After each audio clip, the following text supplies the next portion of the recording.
Buttercup Dragon Mac and Cheese.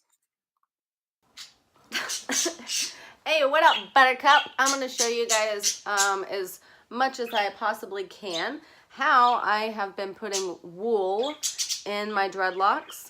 The reason why I decided to do this is because I was having a difficult time coloring my dreads. Oh my god, of course, like I've been saying, it's extremely difficult to color your dreads. And what better way to ensure that we can... Guys, hey, Blue. Okay.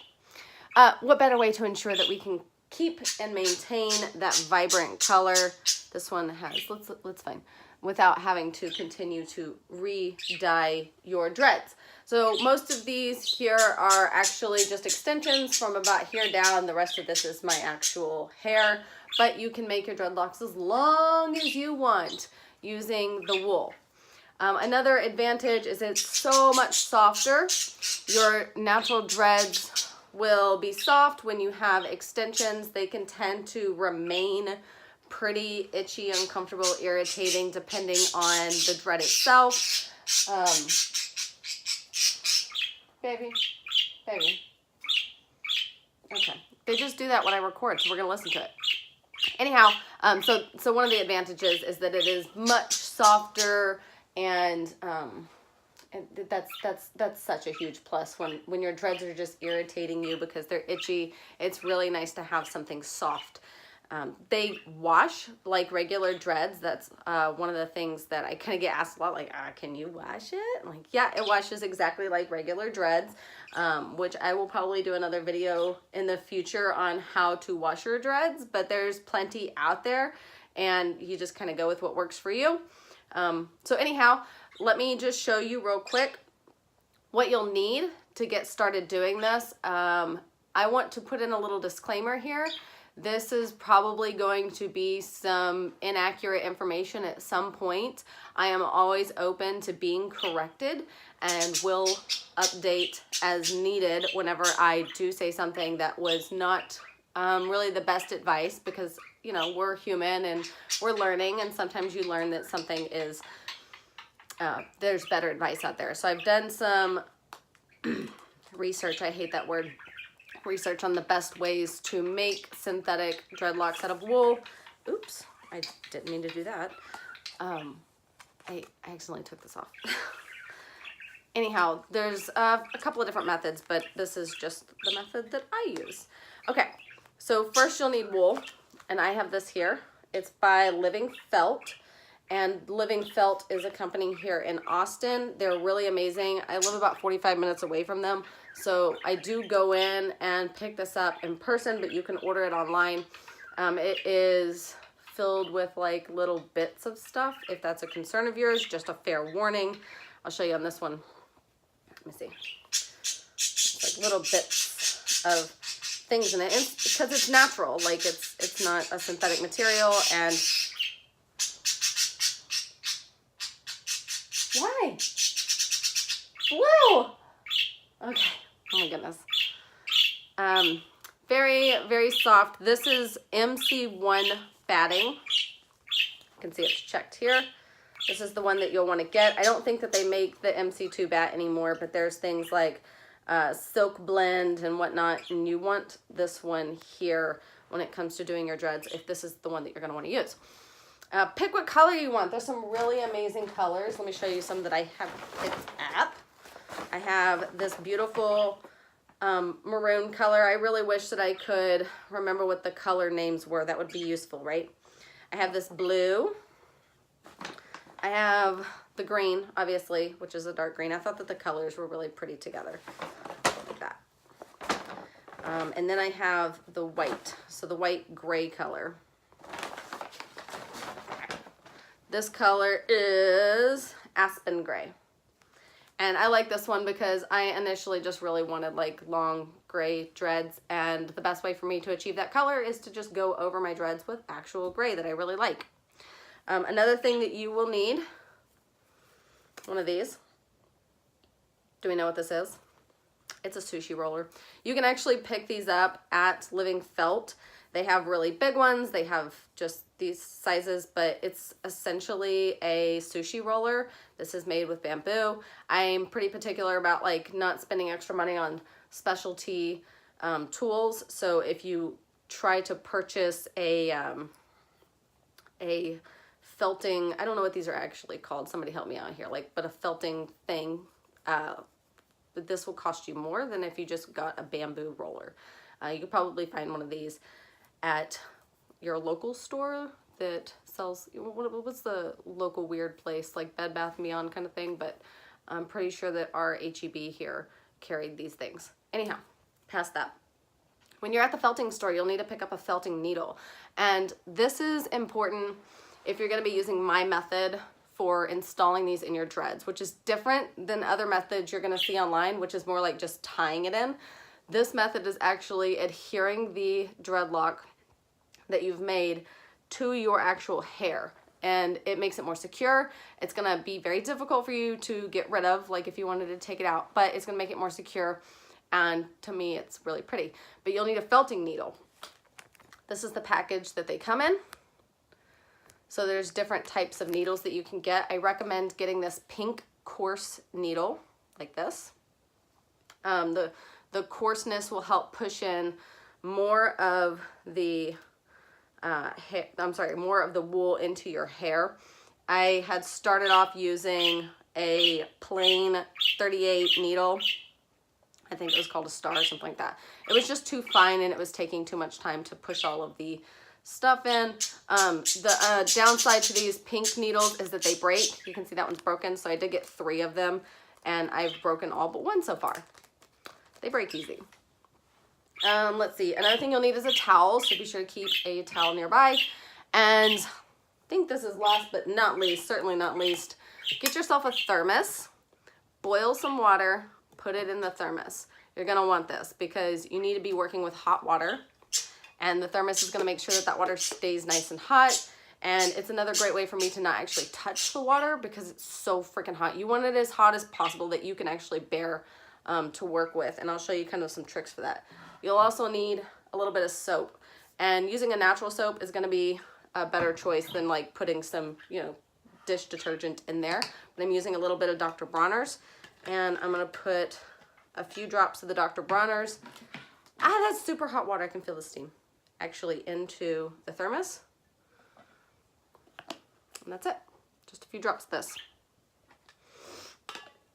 I smell of tea tree oil is weird. All right, let's get started. Okay, the first thing you're going to want to do is determine the thickness of the dreadlock that you want to create. Now, some of my dreadlocks you can see are much thicker than others, and I think I really want to work on perhaps this one here. It's obviously a shorter dreadlock. This is a natural dreadlock. That's why it's so tiny. But I'm going to add to it just to make it longer. Now, you can see it's a pretty thin dreadlock. So, in determining this, it's really difficult to figure how much wool you need. I'm trying to figure out which color I want to make it so that you guys can easily see. I think I'll just go with the white. Should I? Yeah, I'm going with the white. This makes a lot of dreads, so don't be intimidated by the amount. All right, unwind that son of a gun. Also, keep in mind, if you pull off a chunk that's like this long, maybe like a foot long, it'll probably end up being about 1.5 times the length that you end up getting it once you roll it out for whatever reason. It's very difficult to predict for me. All right, so I've completely unrolled it to the point where like it's unrolled. Yeah, good job. Good with words. And I'm gonna take a piece about, let me see, let me feel it. I know I'm not giving good instructions on determining how much that you'll need, but once you roll it up, it'll start to tighten and you can kind of determine from there. I'm taking about this thick. And that's probably good. Keep in mind that you're not determining the length based on how long you want the entire dreadlock to be, but you're determining how long you want the extension to be. So if I were to extend this dreadlock, I'm kind of guessing based on this, and also kind of tug on it because that's how long it'll be. So you can gauge about what you're working with. This is how much I've pulled off. Let's get started. Okay, so I've laid my towel out on top of a table and I've doubled it up. You're gonna really want that absorption underneath this. And I've laid my bamboo mat on top of that. Now I'm gonna take my piece of wool here and I'm gonna kind of get an initial little roll going. You can probably do this with your hands, but I'm just gonna show you with this, just like this. Sorry, it's shaking my camera. Try to avoid that. Just like this.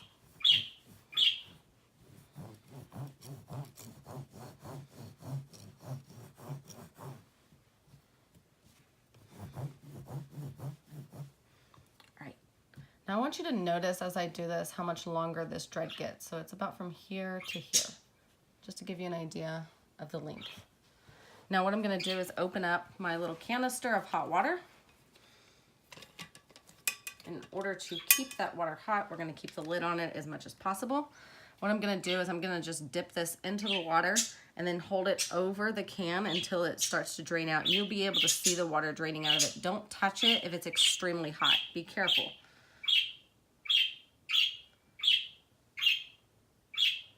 That's Blue. He's always yelling.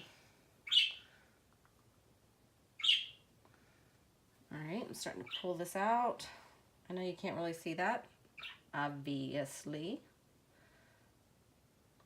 This is part of that stretching process that's gonna make your dreadlock longer. It takes a sec for that to all drain out, but again, don't touch it if it's too hot. All right. Just squeeze the end of the water. There we go. Put the lid back on and start working from one end.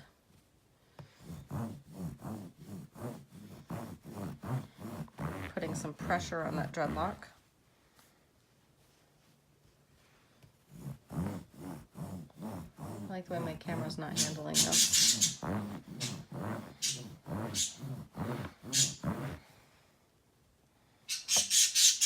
Just keep working that. You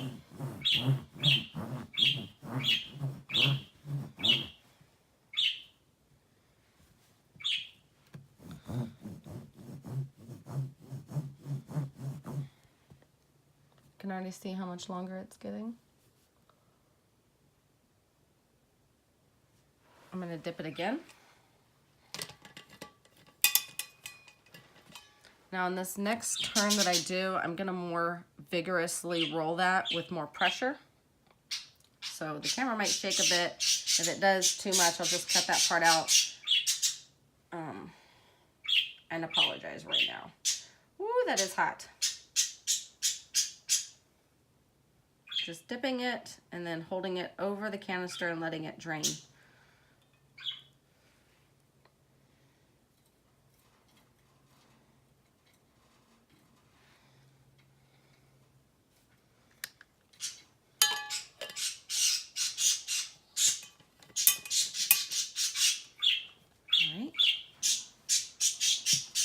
More vigorously do this, so I'll try to hold everything steady.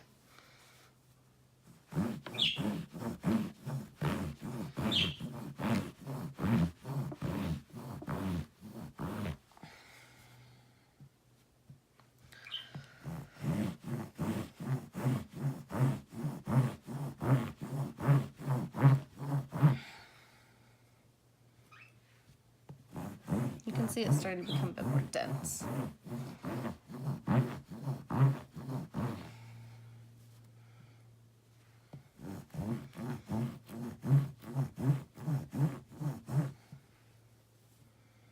But still quite smushy.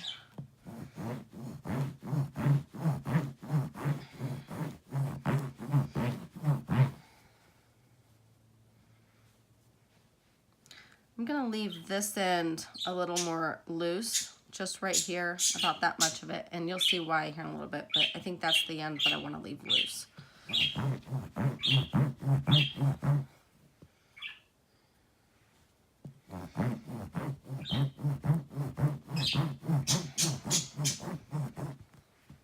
I'm gonna going to do this one more time for good measure. It's becoming a lot more firm. So dipping again.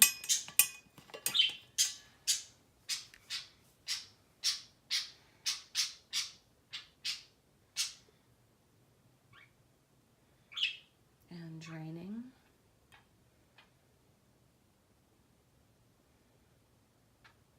It drains out a pretty good deal of the water. It makes it easier to touch. But again, still super hot. So be careful. I've been told I have what's called mitten hands, which I find to be a funny term.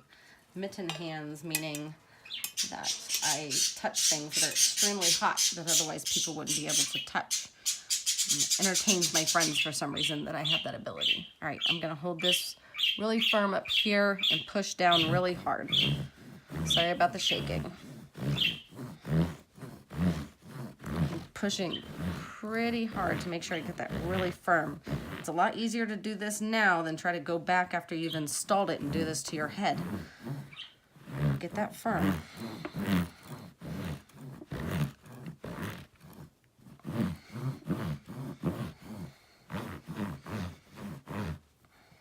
You can see that it's becoming pretty dense. Still a bit too squishy right here, I think. So I'll keep doing that.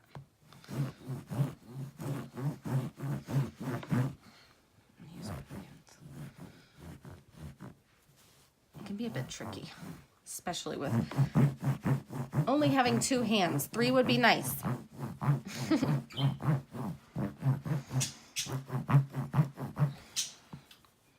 It's looking better.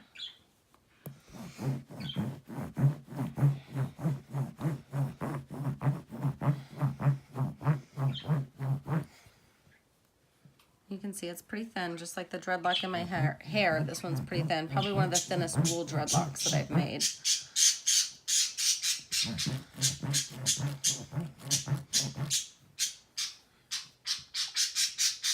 Pretty satisfied with this. So we're going to move on to the next step. You can see the length much longer. All right, for this next step, I'm just going to show you a trick if you're just doing one at a time.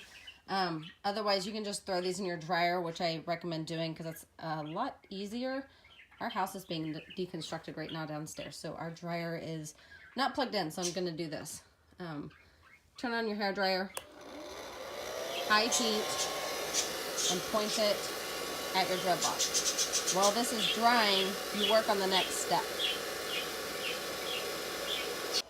You're gonna not look at my messy bed. I seriously don't care. For this next step, it's gonna be a little tricky because I've never filmed like this. I have a mirror in front of me. I recommend this. I recommend that you get a mirror in front of you, and I recommend that you might want to put on some tubes. Tubes? Yeah, like YouTubes. Like what you're doing right now. And that'll entertain you while you do this because it can get a little bit mundane. All right, here's the dread that I'm gonna do. Now I'm gonna take all my other dreads and just scoot them out of the way. This is something where you can, and I recommend that you do, only add maybe 2 or 3 at a time, give yourself a week, and then add a couple more. When you start adding this much weight to your head, you might end up with a headache. Okay, so I have this dreadlock here. I'm gonna talk into the mirror so that I can better see, and you guys can deal with that. All right, grab your dreadlock. Then you need little bits of the color wool that you're gonna use. Like this. And take a smidgen of it off.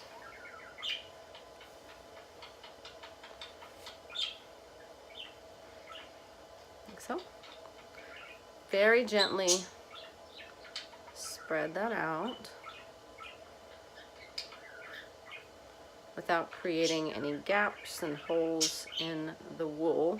Like, I'll show you what would be a big no-no if you took it and started making patchy pieces like this. That's over tugging, and it's gonna look like that weird spider stuff that you hang up for Halloween, so don't do that. Okay, I'm gonna take my piece that I've kind of stretched out a bit.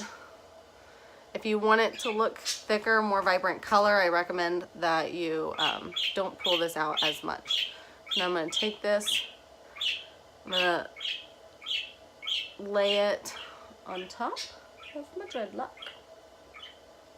And then what I do is I roll it up around the dreadlock. Kind of tricky.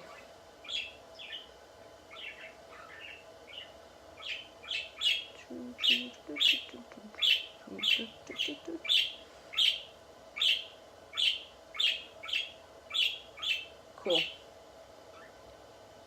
Good enough. Needle. You're gonna stab yourself probably every time, and it hurts every time, and you're surprised that you do it every time. But start to, this is why you need the mirror, it's very useful. Start to poke in that felt into your dread. The mirror helps you not stab yourself, and it helps you to see if it's not looking quite right and to guide yourself in this process. It goes pretty quick in my opinion, but really only if you have the mirror helping you. And I'm gonna work my way down about halfway down this dread, and then I'll show you what to do when you get about halfway down, or I would say not necessarily halfway down, but about 4 to 5 inches of your dread at the bottom, not felted in like this. It'll be a little bit different. That way we can attach that other dread. And get a little closer so you can see what I'm doing. I'm just going through.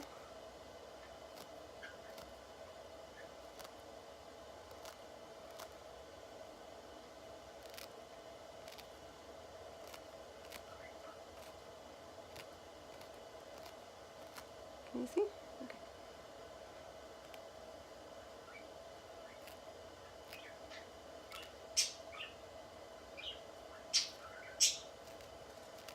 All right, here's how I do this. And because I've never found a video of somebody doing it this way, I will say it's probably not that proper to do it this way, but here's how I have been installing these, and this is what works for me. So I'm gonna take that end that we didn't really tighten and I'm gonna fray it out.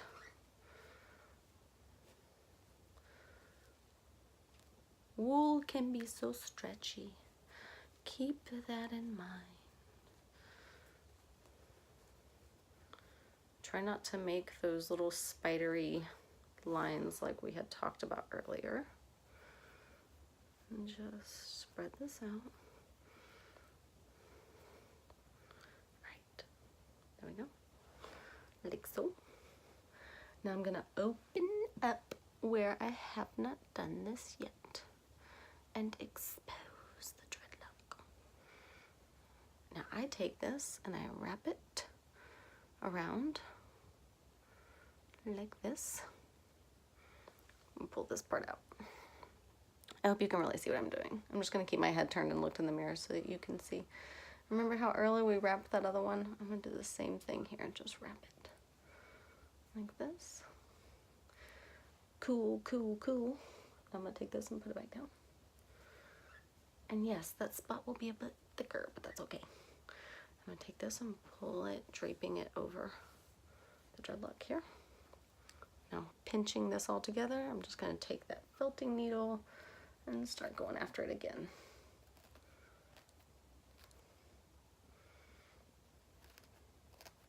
I wish I was really good at felting. I saw some really amazing stuff that was done inside Living Felt, the store. I think they might do classes and stuff like that at their location. But they had some awesome stuff that was made with nothing but felt. And I had no idea the stuff that you can make with them. And they would probably be tearing me up and giving me some really awesome advice right now on the better ways to be doing this. So if you have any suggestions because you're good at felt, leave a comment below and I will likely just pin your comment to the top so that people can really see it. I like using the single needle though, instead of that, I don't know what it's called, the punching thing that has a bunch of needles inside of it, but this is because I have better control and also The other thing looks very scary. It's intimidating. All right, I'm working my way down here. Turn my big old fat booty around. All right, I'm just sort of stitching this closed here. Like so. Just a little bit of that crunching sound, but not like it was up here, which sounds like different.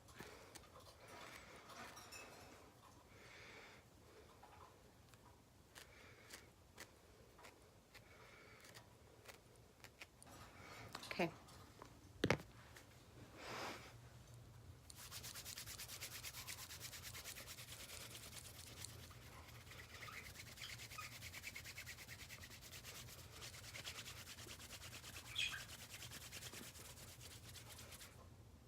Oh, the end of that dreadlock is still wet.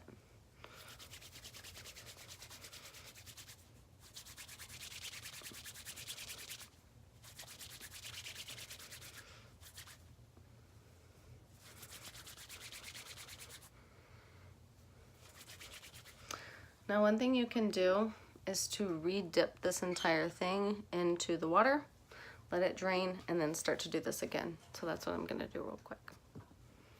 Okay, to prevent that like super hot water from getting on my lap, I've got my towel in my lap. I'm gonna open up my canteen, and I might be able to just show you how I'm dipping this. This time, very hot. So stick it in. And we're slowly pulling that out. You'll be able to see that water just draining down. Try not to get it on you. I am not responsible for you splashing scalding hot water on yourself. Letting it drain off.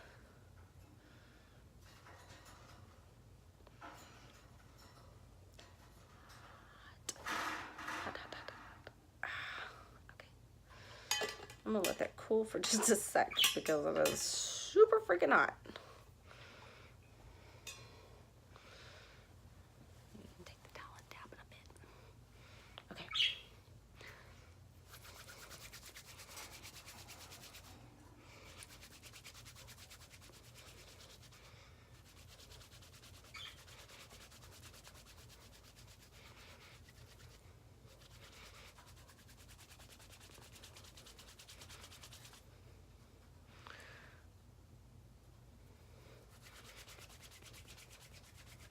I wish I better understood how wet felting works. I think that's what this is called. It is so weird. Putting quite a bit of pressure. You can see, putting quite a bit of pressure to try to really compact that. This step is so important because if you don't, you're gonna end up, look at this dread. This one is so squishy. It's not very firm. You're gonna end up with dreads like this if you don't do this. This was probably one of the first ones I did. This red one here, this blue one was some of the first ones I did.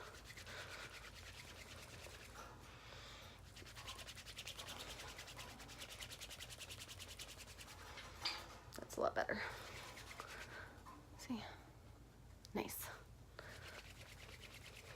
You don't want them to be super squishy because then crap will get stuck on it. Like if you get it stuck on a piece of Velcro, which is a huge issue in my life. I have a weird life. If you get stuck on something, it will yank on it a lot easier than if it were tighter. So if you have it more compact, you're less likely to have crap get stuck to it. I mean, it is a piece of felt after all, and felt likes to grab a hold of things. Or things like to grab a hold of felt. I guess it can go both ways.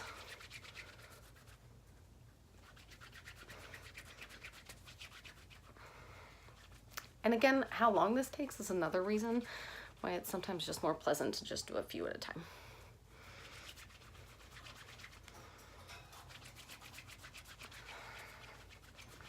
I need water.